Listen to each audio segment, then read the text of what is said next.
فلا مضل له ومن يضلل فلا هادي له ونشهد أن لا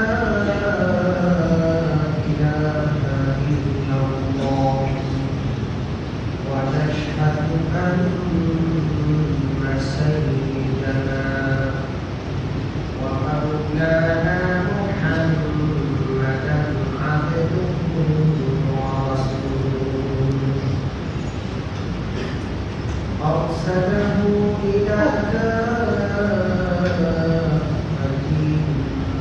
الناس بشيرا ونذيرا وداعيا إلى الله بإذنه وسراجا منيرا وصلى الله تعالى على خير خلقه محمد وآله وأصحابه وبارك وسلم تسليما كثيرا أما بعد فقد قال الله سبحانه وتعالى بعد أعوذ بالله من الشيطان الرجيم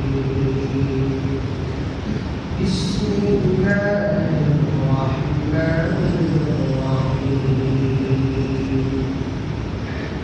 إن عدة الشهور عند الله 12 شهرا في كتاب الله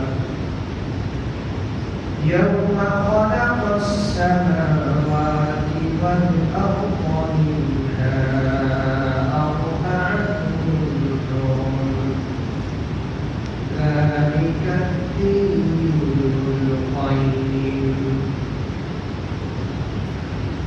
وقال تعالى يا أيها الذين آمنوا أطيعوا الله وأطيعوا الرسول وأولي الأمر منكم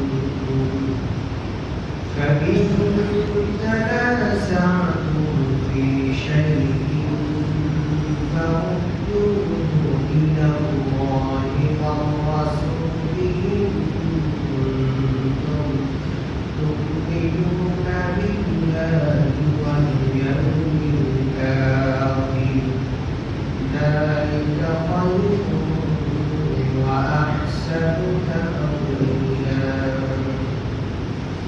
وقال النبي صلى الله عليه وسلم أفضل الصيام بعد شهر رمضان شهر الله المحرم أو كما قال عليه الصلاة والسلام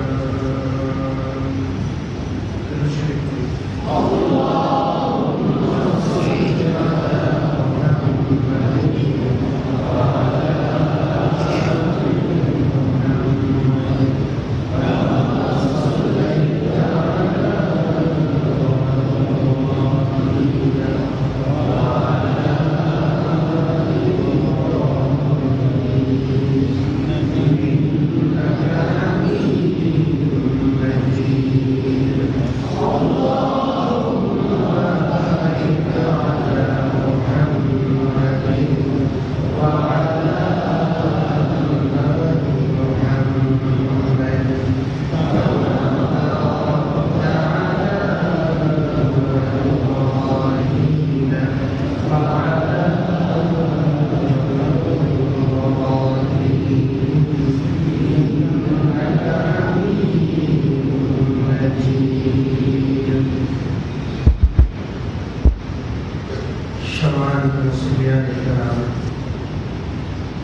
আমাদের আলোচনা চলছিল মুসিবত সম্পর্কে। বান্দাকে আল্লাহ পাক মুসিবত দেন, 3 টি মুসিবত আল্লাহ পাক বান্দাকে দেন। 1 নম্বর মুসিবত হলো বান্দা যখন মুসিবতের মধ্যে পড়ে, 2 নম্বর মুসিবত হলো বান্দা যখন আল্লাহ পাকের হুকুম বান্দারা দুই ধরনের, মুমিন বান্দা আর কাফের বান্দা। মুমিন বান্দাদেরকে যে আল্লাহ মুসিবত দেন, এটা হয়তো গুনাহ মাফ করানোর জন্য, অথবা আল্লাহ রাব্বুল আলামিন মুমিন বান্দাকে যে মর্যাদায় পৌঁছাইতে চান, মুমিন বান্দা ইবাদত করে আমল করে সেই মর্যাদায় পৌঁছা তার জন্য সম্ভব নয় বিধায় আল্লাহ পাক মুসিবত দিয়ে দেন। মুমিন বান্দা আল্লাহ পাকের সেই মুসিবত, আল্লাহ পাকের দেয়া সেই কষ্টে সবর করে, ধৈর্য ধারণ করে, ফলে ধৈর্য আর সবরের উসিলায় আল্লাহ পাক তাকে কাঙ্ক্ষিত মর্যাদা দান করে দেন। কাফেরদের উপর মুসিবত, এটা তাদের জন্য তো আখিরাতে আল্লাহ পাকের আযাব হিসাব রয়েছে। সেই আযাবের কিছুটা স্বাদ দুনিয়াতে আল্লাহ তাদেরকে আস্বাদন করা। এটা আমার কথা না, তার কথা আল্লাহ।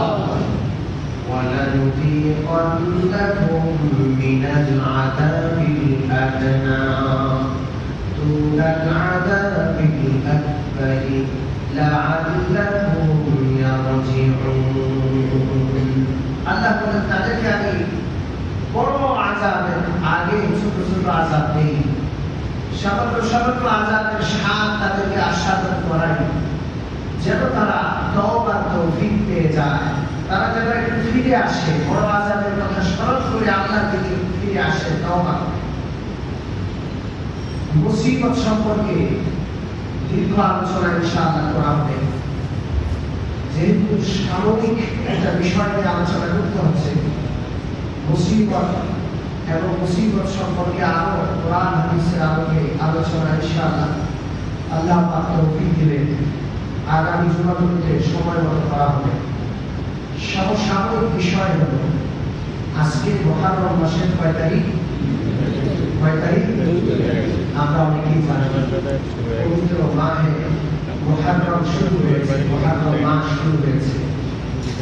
মুহররম মাস সম্পর্কে, আরবি নববর্ষ সম্পর্কে, আরবি বৎসর সম্পর্কে আলোচনা করা সময়ের দাবি। এই জন্য মুহররম সম্পর্কে, আরবি বৎসর, আরবি মাস সম্পর্কে সামান্য কিছু আলোচনা করার চেষ্টা করব। এবং সুযোগ পেলে মুহররমে যে সমস্ত অপকর্মগুলো হয়, ধর্মের নামে, দ্বীনের নামে, ইসলামের নামে অনৈসলামিক যে সমস্ত কার্যক্রমগুলো হয়, এগুলোর ব্যাপারেও ইনশাআল্লাহ বিচার কথা বলার চেষ্টা করব। আল্লাহ পাক আমাদেরকে সহি কথা বলা, শোনা, আমল করার তৌফিক দান করুন। যেদিন আল্লাহ আসমান সৃষ্টি করেছেন, যেদিন আল্লাহ জমিন সৃষ্টি করেছেন, যখন থেকে দিন আর রাত্রি সৃষ্টি করেছেন, দিন রাত্রি, আসমান জমিন, এই দুনিয়ার সময়ের যে আবর্তন বিবর্তন, এটা কে সৃষ্টি করেছেন? আল্লাহ। যদি সবসময় রাত থাকতো, দিন না আসতো, আমরা সময় হিসাব রাখতে পারতাম না। সবসময় যদি দিন থাকতো, রাত না আসতো, আমরা সময় হিসাব রাখতে পারতাম না। দিনের পর রাত, রাতের পর দিন, এটা কে আনেন? আল্লাহ। আর জোরে বলেন আল্লাহ। قُلْ أَرَأَيْتُمْ إِنْ جَعَلَ اللَّهُ عَلَيْكُمُ اللَّيْلَ سَرْمَدًا إِلَى يَوْمِ الْقِيَامَةِ مَنْ إِلَٰهٌ غَيْرُ اللَّهِ يَأْتِيكُمْ بِضِيَاءٍ। আল্লাহ বলেন, আমি যদি রাতকে সবসময় করে দিতাম, সবসময় রাত থাকতাম, দিন যদি আমি না দিতাম, এমন কোন খোদা রয়েছে, এমন কোন মাবুদ তোমাদের রয়েছে যে দিন আনতে পারে? কেউ কি আছে? দিনের পর রাতের পর দিন কে আনে? আল্লাহ। قُلْ أَرَأَيْتُمْ إِنْ جَعَلَ اللَّهُ عَلَيْكُمُ النَّهَارَ سَرْمَدًا إِلَى يَوْمِ الْقِيَامَةِ مَنْ إِلَٰهٌ غَيْرُ اللَّهِ يَأْتِيكُمْ بِلَيْلٍ تَسْكُنُونَ فِيهِ আমি যদি দিন সবসময় করে দিতাম, প্রতিদিন দিনে হয়, রাত আর আসে না, কোন ইলাহ আছে, কোন ক্ষমতাশালী মাবুদ রয়েছে তোমাদেরকে রাত ফিরিয়ে দিতে পারত, যেই রাতে তোমরা আরাম করো, ঘুমাও, বিশ্রাম দাও? কারো কি ক্ষমতা আছে? ক্ষমতাটা আল্লাহ। ওই আল্লাহ বলছেন কোরআনে পাকের আয়াতে, যেদিন আমি আকাশ সৃষ্টি করেছি, যেদিন চন্দ্র সূর্য গ্রহ নক্ষত্র সৃষ্টি করেছি, জমিন সৃষ্টি করেছি, সেদিন থেকে আমি আল্লাহ 12 মাস দান করেছি। কে? আল্লাহ। বলুন কে? আল্লাহ। ইন্না ইদ্দাতাশ শুহুরি ইনদাল্লাহি 12 শাহরান ফি কিতাবিল্লাহ ইয়াওমা খালাকাস সামাওয়াতি ওয়াল আরদা মিনহা আরবা'তুন হুরুম। আল্লাহ বলেন, যেদিন আমি আকাশ, জমিন, চন্দ্র সূর্য গ্রহ নক্ষত্র সৃষ্টি জগৎ সৃষ্টি করেছি, সেদিন থেকে আমি আল্লাহ 12 মাস দান করে দিয়েছি। এই যে মাস, দিন, এগুলো কে দান করেছেন? আল্লাহ।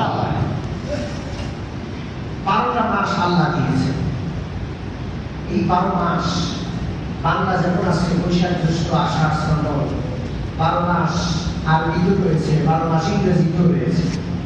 আমরা খুব ভালো করে মনে রাখবো, ইংরেজি যে মাসটা আছে সেটা হলো সৌর বৎসর, সৌর মাস। এটার ক্ষেত্রে পরিবর্তন হয় না, এটাও কার দ্বারা?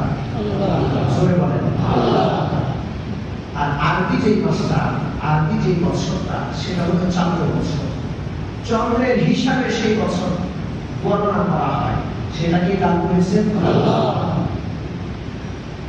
মনে রাখতে হবে, ইসলামী যত রকমের ইবাদত আছে, সমস্ত ইবাদতগুলো চন্দ্র মাসের সাথে সম্পৃক্ত। কোন মাসের সাথে? জানুয়ারি ফেব্রুয়ারি হিসাব করলে প্রতি রমজান মাস আসবে না, আসবে না। জানুয়ারি ফেব্রুয়ারি হিসাব করলে মুহররম মাস আসবে না। জানুয়ারি ফেব্রুয়ারি হিসাব করলে হজের মাস, জিলহজ মাস কোনদিন খুঁজে পাওয়া যাবে না। জানুয়ারি ফেব্রুয়ারি হিসাব করলে শবে বরাত, শবে বরাত কোনদিন খুঁজে পাওয়া যাবে না। ঈদুল আযহা, ঈদুল ফিতর কোনদিন তালাশ করে পাওয়া যাবে না। আল্লাহ পাক যত ইবাদত দিয়েছেন, সমস্ত ইবাদতগুলো চান্দ্র মাস হিসাবে দান করেছেন। সুবহানাল্লাহ। কে দান করেছেন? আল্লাহ। এই জন্য আরবি মাস, চান্দ্র মাসের হিসাব রাখা এটা ফরজ। কোন এলাকায় যদি কোন বান্দা চন্দ্র মাসের হিসাব না রাখে, তাহলে সবাই গণহারে গুনাহগার হবে। ফরজ ছেড়ে দিলে যে গুনাহ হয়, গণহারে সবাই ওই গুনাহগার। যেমন জানাজার নামাজ পড়া ফরজে কিফায়া, কেউ মরে গেল, লাশ আনা হলো, কিছু মানুষ জানাজার নামাজ আদায় করে দাফনের কাজ করে দিছে, সবার উপর থেকে দায়িত্ব পালন হয়ে গেছে, আদায় হয়ে গেছে। যদি এলাকার কেউ জানাজার নামাজ না পড়ে, লাশ পড়ে আছে, কাফন দাফনের ব্যবস্থা হল না, তাহলে এলাকার সমস্ত লোক জানাজার নামাজ না পড়া, কাফন দাফনের শরীক না হওয়া, ফরজ কাজ তরক করলো, ছেড়ে দিল, সবাই গুনাহগার হবে। নাউজুবিল্লাহ। আরবি মাসের হিসাব রাখা ফরজ, কারণ আরবি মাসের হিসাব না রাখলে রমজান পাওয়া যাবে না। ঈদুল ফিতর, ঈদুল আযহা, হজ, শবে বরাত, শবে কদর সহ অসংখ্য ইবাদত ছুটে যাবে। এই জন্য আরবি মাসের হেফাজত করা, সংরক্ষণ করা, হিসাব রাখা কি আল্লাহ আমাদের বুঝার তৌফিক দান করুন। যখন জানুয়ারি মাস আসে, ডিসেম্বর মাস শেষ হয়, হ্যাপি ফার্স্ট নাইট আসে, সারা দুনিয়ার খবর হয়ে যায়, সারা বিশ্বের মানুষ নাচানাচি করে। কিন্তু মুহররম মাস যে আসলো, জিলহজ মাস শেষ হলো, সারা বিশ্বের মুসলমানদের খবর নেই। কথা ঠিক ঠিক? আমি তাদের মতো খবর রাখার কথা বলছি না, তারা তো অনেক দুষ্ট। তারা মদের আয়োজন করে, নারী পুরুষ নাচানাচির আয়োজন করে, রাত 12টা বাজলে এই রকমের বাদ ভাঙ্গা আনন্দ উল্লাস করে, যেটা শরীর কি করে না, সমর্থন করে না। কথা ঠিক ঠিক তখন বৈশাখ মাসে, বৈশাখের ফজরের নামাজের পর ওরা রাত ফজরের নামাজ তো পড়ে না। বৈশাখ মাসে সকালে সূর্য ওঠার সময় বট গাছের নিচে গিয়ে রমনা বট খুলে গিয়ে সূর্য পূজা করে। যদিও ভাষায় বলে বৈশাখের বরণ করা, এসবে বৈশাখ, এসবে বৈশাখ, নেচে গেয়ে সুরের মাধ্যমে বৈশাখকে বরণ করা হয়, এটাও কিন্তু শরীর সমর্থন করে না, এটা হারাম। এটা কি হিন্দুয়ানি সভ্যতা, হিন্দুয়ানি সংস্কৃতি, লাল সাদা পোশাক, বেলান্দা পোনা, ঢোল আর তবলা দিয়া গান, নাচ গান করে করে বৈশাখকে বরণ করা, এগুলো মুসলমানদের সংস্কৃতি না। বাঙালি সংস্কৃতির নামে বাঙালি মুসলমানদের মধ্যে হিন্দুদের সংস্কৃতি অনুপ্রবেশ করানোর অপচেষ্টা চলছে, ঠিক না? আমরা এগুলো সমর্থন করি না। আমরা আরবি নববর্ষ পালন করার দরকার নেই, আমরা খবর রাখবো। যারা বাংলা নববর্ষ পালন করে, ওদের বাংলা কি মাস চলে, কোন তারিখ চলে, ওর সারা বছরের কোনো খবর নাই। ঠিক না? আমরা পালন করতে বলছি না, স্মরণ রাখার কথা বলছি, খবর রাখার কথা বলছি। আল্লাহ আমাদের তৌফিক দান করুন। মুসলমান সারা বিশ্বে, শুধু সৌদি আরব, সারা রাষ্ট্রীয় ভিসা আরবি মাস অনুযায়ী করে। সৌদি আরব রাজতান্ত্রিক দেশ হতে পারে, অনেক সেখানে সমস্যা, সুবিধা অসুবিধা থাকতে পারে। মনে রাখবেন, পশ্চিমারা যে সমস্ত জিনিসকে সমস্যা বলে, সেগুলো সমস্যা নয়। পশ্চিমারা সেখানে মহিলারা বোরকা পরে, এটাকে মানব অধিকার লঙ্ঘন বলে, সমস্যা বলে। এটা কি সমস্যা? এটা তো সমাধান, আলহামদুলিল্লাহ। ওগুলো সমস্যা নয়। যত সমস্যা ইসলামের দৃষ্টিতে আছে, সব সমস্যা একদিকে রাখলেও সেখানে অনেকগুলো ভালো দিক আছে।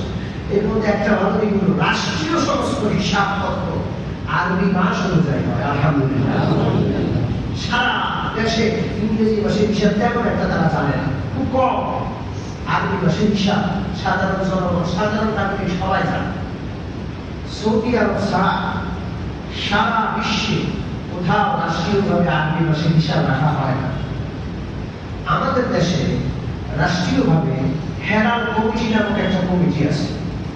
শুধু ওই কমিটির লোকজন রাষ্ট্রীয়ভাবে, ওই কমিটির লোকজন শুধু আরবি মাসের হিসাব রাখে। না হয় রাষ্ট্রীয়ভাবে চাকরি, বেতন, বিভিন্ন হিসাব বিকাশ কোনটাই আরবি মাস অনুযায়ী হয় না, ঠিক না?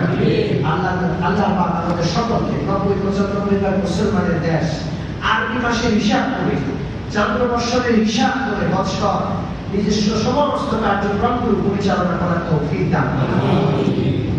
এই যে হিজরি বৎসর, কোন বৎসর চলছে কেউ কি বলতে পারবো? 1435 হিজরি শেষ হয়ে 1436 হিজরি মুহররম মাসের 9 তারিখ আজকে। এই 1435 বছর পার হল।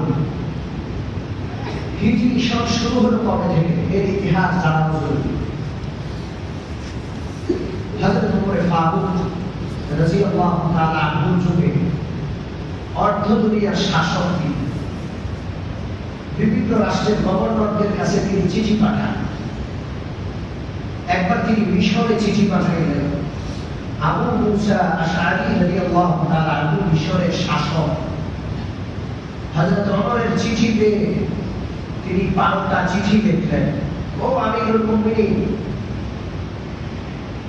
অর্ধ বিশ্ব মুসলমানরা শাসন করছে, আপনি সারা বিশ্বের মুসলমানদেরকে দিক নির্দেশনা দিয়ে চিঠি পাঠান।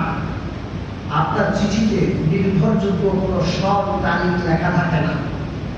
কোন চিঠিটা আগে, কোন চিঠিটা পরে, সেই সময় হিসাব রাখার স্বার্থে একটা নির্দিষ্ট সব, একটা নির্দিষ্ট তারিখের ব্যবস্থা আপনি করুন। হযরত ওমর ফারুকের কাছে সর্বপ্রথম আবু মুসা আশআরী রাদিয়াল্লাহু তাআলা আনহুর পত্র মিশর থেকে আসে। আবু মুসা আশআরী রাদিয়াল্লাহু তাআলা আনহু ছাড়াও অন্যান্য বিভিন্ন এলাকার গভর্নর সাহাবায়ে কেরামের চিঠি আসলো যখন, ওমর ফারুক রাদিয়াল্লাহু তাআলা আনহু তখন মদিনা শরীফে ছিলেন। মদিনার বড় বড় সাহাবীদেরকে তিনি ডাকলেন পরামর্শের জন্য। বদরি সাহাবী, উহুদের সাহাবী, খন্দকের সাহাবী, বাইআতুল রিজওয়ানের উপস্থিত ছিলেন এমন সাহাবীরা সকলে আসলেন। হযরত ওমর ফারুক রাদিয়াল্লাহু তাআলা প্রস্তাব পেশ করলেন যে মুসলমানদের আলাদা একটা হিজরি বর্ষ, একটা বর্ষ থাকা উচিত। এই বর্ষটা কবে থেকে গণনা শুরু করা যায়? কিতাব ইতিহাসে দেখে সাহাবায়ে কেরামের একটা দল করলেন মুসলমানদের বৎসর গণনা শুরু করা হোক বিশ্বনবী মুহাম্মদ রাসূলুল্লাহ সাল্লাল্লাহু আলাইহি ওয়াসাল্লামের জন্মের সব থেকে। যে বছর প্রিয় নবী মুহাম্মদ রাসূলুল্লাহ সাল্লাল্লাহু আলাইহি ওয়াসাল্লাম জন্মগ্রহণ করেছেন সেই বছরকে প্রথম বছর ধরে মুসলমানদের জন্য বৎসর গণনা শুরু করা হোক। হযরত ওমর ফারুক রাদিয়াল্লাহু তাআলা আনহু জবাব দিলেন যে জন্ম দিবস পালন করা এটা মুসলমানদের কাজ নয়, এটা খ্রিস্টানরা করে।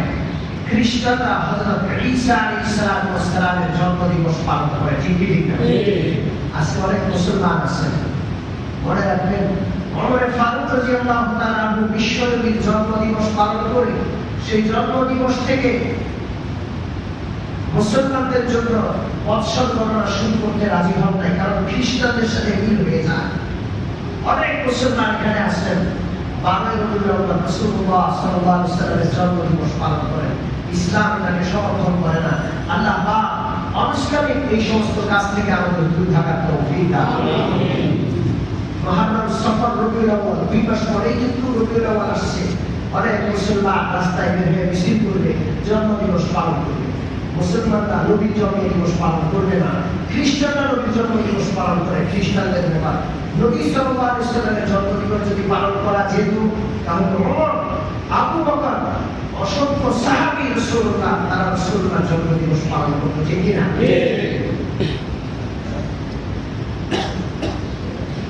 হযরত ওমর ফারুক প্রত্যাখ্যান করলেন, নবীর জন্ম দিবস থেকে মুসলমানদের বৎসর গণনা শুরু হবে না।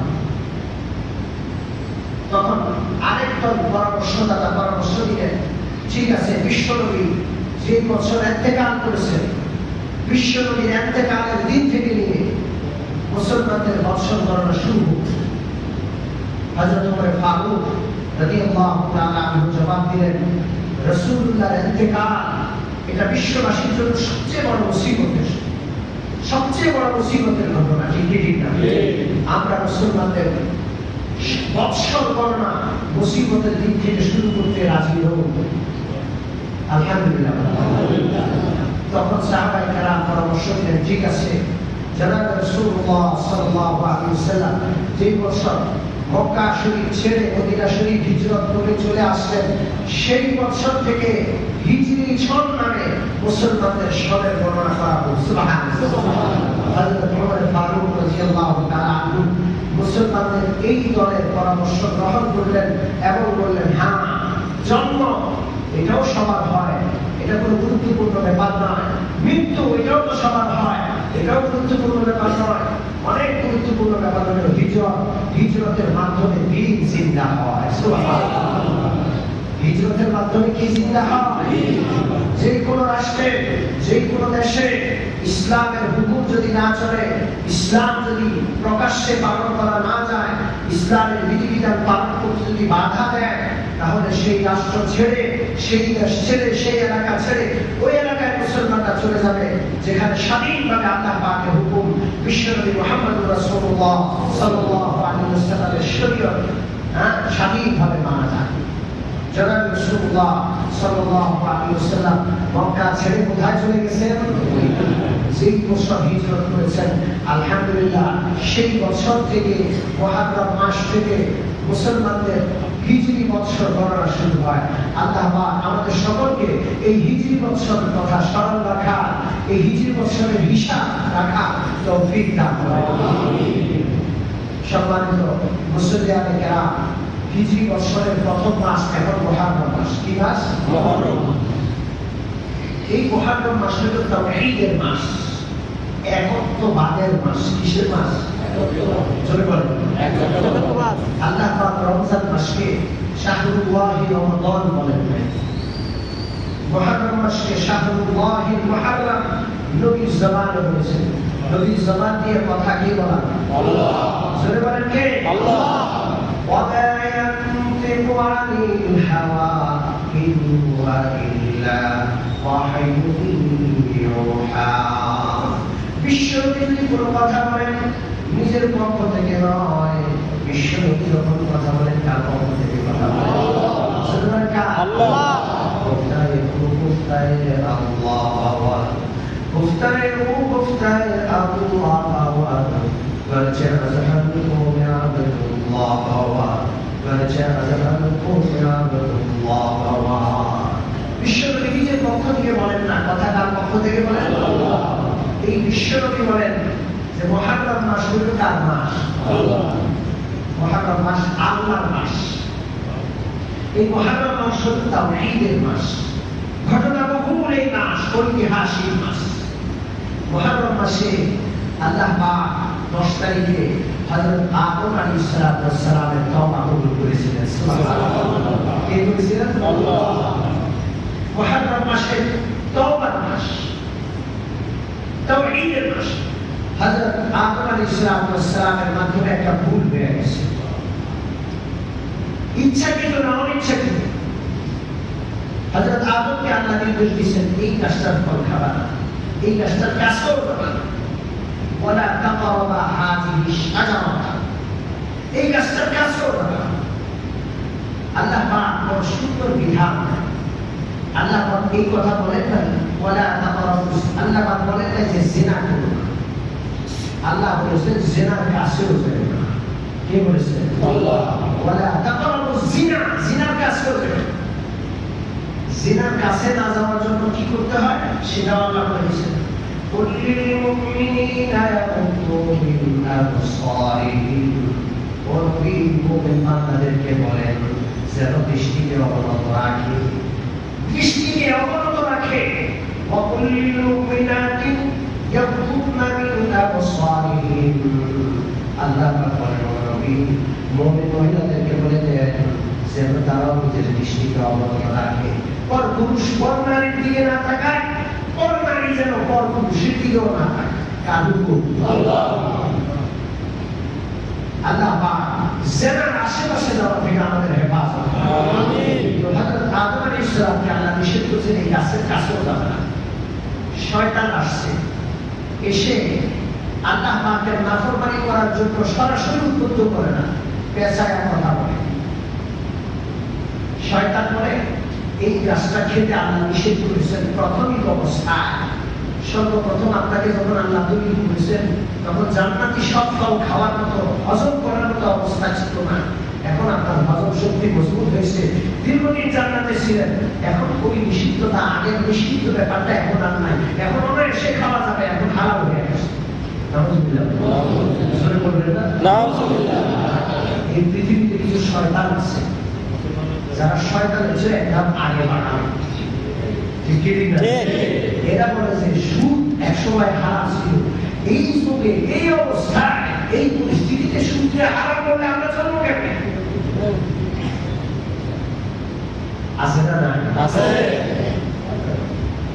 আমি হজে গেছি, হজের ঠিক হজের হাজিদেরকে নিয়ে যেদিন হজে বের হওয়া এর আগের দিন তওবার কথা বললাম যে ইবাদত হজ, ইবাদতের আগে ঈমান শর্ত, ঈমান না থাকলে ইবাদত কবুল হয় না। লাখ লাখ টাকা খরচ করে হজের জন্য আসছেন, আগামীকাল হজের একটা পারব, আগে ঈমান ঠিক করা লাগবে। সবাই আশ্চর্য হয়ে তাকায় আসছে। আমি বললাম কেন আশ্চর্য হচ্ছেন? আপনারা আশ্চর্য হয়ে হয়তো বলবেন যে হুজুর আপনাকে দেখবেন নাকি আমরা মক্কা মধ্যে আসছে হজ করার জন্য, আপনি কি বলছেন? তখন আমি বললাম যে রাসূলুল্লাহর হাদিস আছে কিয়ামতের আগে এমন একটা সময় আসবে ইসবিহুর রাজুলু মুমিনান ওয়া ইউমসি কাফিরান, ইউমসি মুমিনান ওয়া ইসবিহু কাফিরান। কিয়ামতের আগে এমন কঠিন একটা সময় আসবে, সকালবেলায় বান্দা মুমিন থাকবে, বিকালে কাফির হয়ে যাবে, সন্ধ্যাবেলায় মুমিন থাকবে, সকালে কাফির হয়ে যাবে। বান্দা টের পাবে না যে সে কুফরি ইখতিয়ার করেছে, কাফির হয়ে গেছে। সাবেক তথ্যমন্ত্রী আবুল কালাম আজাদ সাহেব সেখানে ছিলেন, আরো বড় বড় লোকেরা ছিলেন। তখন আমি বুঝিয়ে বললাম যে কিছু পয়েন্ট আছে যে পয়েন্টগুলো আমাদের দেশে স্বাভাবিকভাবে চলে, এই পয়েন্টগুলোতে বিশ্বাস করলে ইমান থাকে না। অনেকগুলো পয়েন্ট বলছি। আমার আলোচনা যখন শেষ হয়েছে, স্যার তথ্যমন্ত্রী সাহেব আমাকে জড়াইয়া দিলেন। তিনি জামালপুরের কোন আসনে রেখে যাবেন বলে, হুজুর এই কথাগুলো আগে আর কখনো এইভাবে শুনি নাই। অনেক কথা বলে এই একটা কথা বললাম, সুখ এটাকে বিশ্বের মানুষ হালাল মনে করে বসে আছে। সুখী প্রতিষ্ঠানে চাকরি করাকে একটা ক্যারিয়ার মনে করে। নিজের মেয়েকে সুখী প্রতিষ্ঠানে চাকরি করে এমন ব্যক্তির কাছে দিয়ে দিয়ে গর্ব করে, অহংকার করে যে আমার জামাই অমুক অমুক প্রতিষ্ঠানে ভালো চাকরি করে, তার একটা ক্যারিয়ার আছে। অমুক মুসলমান সুখকে কোনো বান্দা যদি কোনোভাবে বৈধ মনে করে, তার সমস্ত ইবাদত ধ্বংস হবে, তার ঈমান ধ্বংস হবে। তো আমি বলছিলাম, শয়তান হযরত আদম আলাইহিস সালামকে ধোঁকা দিতে এসে বলছে যে কাজ যে আল্লাহ পাক নিষেধ করেছেন, এটা একসময় নিষেধ ছিল, এখন আর নিষেধ নাই, এখন হজম শক্তি বেড়ে গেছে, এখন এই গাছের ফল খেতে পারবে, কোনো অসুবিধা নেই। তবে যখন হযরত আদম আলাইহিস সালাম দ্বিধাদ্বন্দ্ব করছেন, তখন শয়তান হযরত আদম আলাইহিস সালামকে বুঝানো শুরু করল যে দেখো, আমি হিতাকাঙ্ক্ষী, আল্লাহ যতটা হিতাকাঙ্ক্ষী, শয়তান বলে শয়তান নাকি আল্লাহর চেয়েও বেশি হিতাকাঙ্ক্ষী। ঠিক পশ্চিমারা এই কাজটা করে। আল্লাহ বলেন পর্দা করো, পর্দা করলে দুনিয়াতে নারী নির্যাতন থাকবে না। আল্লাহ রাব্বুল আলামিন বলেন নামাজ পড়ো, শরীয়ত পালন করো, শরীয়তের সমস্ত বিধিবিধান পালন করো, তাহলে দুনিয়াতে অশান্তি থাকবে না। আর পশ্চিমারা বলে পর্দা পালন করা যাবে না, পর্দা পালন করলে নারী নির্যাতন হয়। শরীয়ত পালন করা যাবে না, শরীয়ত পালন যারা করে এরা সন্ত্রাসী। নাউযুবিল্লাহ। কারটা সত্য? আল্লাহ। আমি মুহাররমের আলোচনা করব, যেহেতু হযরত আদম আলাইহিস সালামের তওবা কবুল হয়েছে মুহাররমে, এইজন্য হযরত আদম আলাইহিস সালামের কথা বলছিলাম। আগামী সপ্তাহে আগামী ইনশাআল্লাহ এই সম্পর্কে আবার আলোচনা করব। আজকে মুহাররমের আমল কি করব এই সম্পর্কে দুই একটা কথা আলোচনা করব। মুহাররমের আজকে 2 তারিখ, আগামী শুক্রবার হবে 9 তারিখ, শনিবার 10 তারিখ। মুহাররমের আমল হলো 2টা রোজা রাখা। কয়টা রোজা? 2টা। মনে রাখবেন, মুহাররমের 10 তারিখের রোজাটা রমজানের রোজা ফরজ হওয়ার আগে এই 10 তারিখের রোজাটাই ফরজ ছিল। আলহামদুলিল্লাহ। পরবর্তীতে আল্লাহ পাক যখন রমজানের রোজা দান করেছেন, তখন মুহাররমের রোজাটা ফরজ নয়, তবে নফল এখনো আছে। জানাব রাসূলুল্লাহ সাল্লাল্লাহু আলাইহি ওয়াসাল্লাম মদিনা শরীফে আসলেন, এসে দেখলেন ইহুদিরা রোজা রাখে। জিজ্ঞাসা করলেন, কেন রোজা রাখো? বলে, এই মুহাররমের 10 তারিখে আল্লাহ পাক হযরত মূসা আলাইহিস সালাম এবং 70 লক্ষ, কোন বর্ণনায় 12 লক্ষ, কোন বর্ণনায় 70 লক্ষ বনি ইসরাইলকে আল্লাহ পাক ফেরাউনের কবল থেকে মুক্তি দান করে সমুদ্র পার করায় দিয়েছেন। সুবহানাল্লাহ। এবং ফেরাউনকে এই দিন নিমজ্জিত করে ধ্বংস করেছেন সমুদ্রে। এই জন্য আমরা শুকরিয়া স্বরূপ রোজা রাখি। হযরত মূসা আলাইহিস সালাম 10 মুহাররম রোজা রাখেন। জানাব রাসূলুল্লাহ সাল্লাল্লাহু আলাইহি ওয়াসাল্লাম বললেন, মূসা আলাইহিস সালামের তোমরা যতটা নৈকট্য লাভ করেছো, আমিও নবী, মূসাও নবী, আমরা দুজন ভাই। আমার সাথে মূসার সাথে আরো অনেক বেশি গভীর সম্পর্ক। সুবহানাল্লাহ। এরপর তিনি মুসলমানদেরকে বললেন, আগামী বছর যদি বেঁচে থাকি সবাই মিলে আমরা মুহাররমের রোজা রাখবো, তবে ইহুদিদের সাথে একটু বিরোধিতা করে রাখবো। ইহুদিরা রাখে একটা রোজা, মুসলমানরা কয়টা রোজা রাখবে? 2টা। ছোট বলেন কয়টা? 2টা। হয়তো 9, 10 অথবা 10, 11। কয়টা রোজা? 2টা। আল্লাহ আমাদেরকে এই 2টা নফল রোজা রাখার তৌফিক দান করুন। আমিন। এটা হলো মুহাররমের আমল, অন্য কোনো আমল নেই। আমাদের দেশে মুহাররম মাস আসলেই যত সব আজগুবি কাজ শুরু হয়, ঢোল পিটানো শুরু হয়। ঠিক না? এখানে ঢোলের আওয়াজ শুনছেন আপনারা? আমি মিরপুর থাকি, বিহারি বেশি ওখানে। সর্বনাশ, মুহাররমের চাঁদ যখন ওখানে খবর আসছে, ওই সন্ধ্যা থেকে ঢোল বাজানো শুরু হয়েছে। এরপর পুরান ঢাকায় নাকি ক্যাচের লাড্ডু বানায়। কিসের লাড্ডু? আমি তো শুনি নাই, আজকে আমাকে ভাই বললেন ক্যাচের লাড্ডু নাকি বানায়। মুসলিমের রাত থেকে এই লাড্ডুগুলো সারা এলাকায় বিতরণ করা হয়, ফ্রি নাকি দেয়। এই লাড্ডু খাইলে নাকি যে মান্যত করে খাইলে মান্যত করবে না। স্পষ্ট বলে দিচ্ছে এই গ্যাসের লাড্ডু খাওয়া হারাম। শুয়োরের গোশত, কুত্তার গোশত খাওয়া যেরকম হারাম, এই শিরকে পূর্ণ গ্যাসের লাড্ডু খাওয়া আরো বেশি হারাম। খবরদার কেউ গ্যাসের লাড্ডু খাবেন না। মা বোনরা এই সমস্ত বিশ্বাসে দুর্বল, মা বোনদেরকে নিষেধ করবেন যেন কেউ গ্যাসের লাড্ডু না খায়। 6 তারিখ বা 7 তারিখে নাকি মহারমের 6 তারিখ বা 7 তারিখে গ্যাসের লাড্ডু বিতরণ হয়। গ্যাসের লাড্ডু যারা বিতরণ করে ওদেরকে ঘরে ঢুকতে দিবেন না, ঘরের সামনে দাঁড়াতে দিবেন। আল্লাহ তৌফিক দান।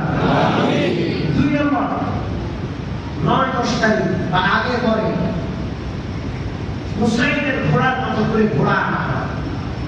আমাদের ওখানে আছে বিহারিরা ঘোড়া আনে, পাকিস্তান থেকে নাকি ঘোড়া আনে। এই ঘোড়ার উপর তাজিয়া বসায়, দেখছেন আপনারা? এই ঘোড়াটা নাকি হুসাইন রাদিয়াল্লাহু তাআলা ঘোড়া।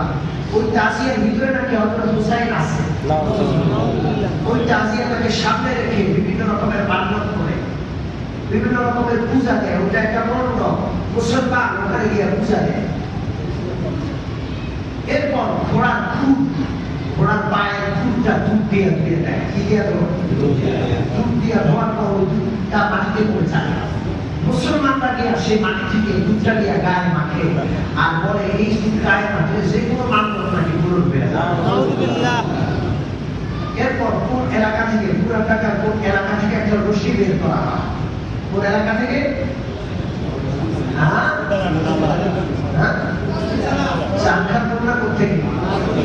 একটা রশি বের করা হয়।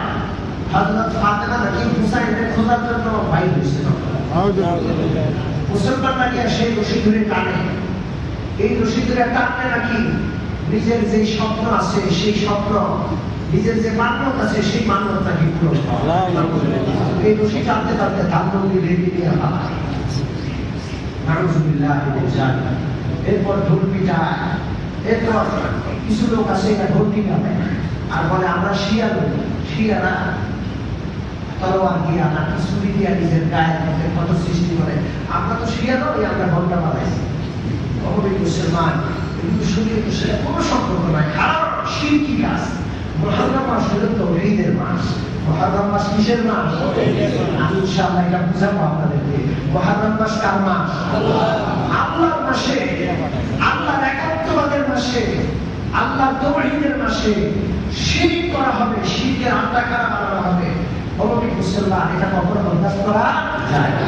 আল্লাহ আমাদের সকলকে নিজের ঈমান আমান হেফাজত করা, এই সমস্ত কুফরি কাজ, শিরকি কাজ আর বেদাতি কাজ থেকে দূরে থাকা তৌফিক দান করেন। আমিন।